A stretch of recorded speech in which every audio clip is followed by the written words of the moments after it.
Hello. My name is Pencil. What's your name? I'm Eraser. Maybe together we can achieve great things. We can draw colorful pictures or write beautiful stories. Nice to meet you, Pencil. I love colors. Yes, great ideas. You should try it too. Working together will be so much fun. Okay, I'll give it a try. Sometimes we make mistakes, but as long as you're with me, While drawing patterns on colored paper, yes, I can always fix them. we should always be together. Friends should always help each other.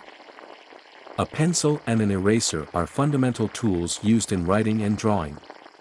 The pencil typically has a wooden, metal, or plastic body and comes in various colors, depositing ink through its tip. Different types of pencils include ballpoint pens, mechanical pencils, and fountain pens, serving various writing and drawing purposes. An eraser, on the other hand, is used to correct mistakes made with a pencil. Usually made of a soft material, erasers can easily remove traces on paper. Considered complementary to the pencil, erasers are commonly used to correct errors in artwork, notes, or drawings.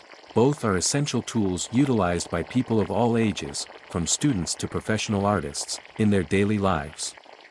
Pencils and erasers play a vital role in the world of writing, drawing, and art, combining creativity with the ability to rectify mistakes.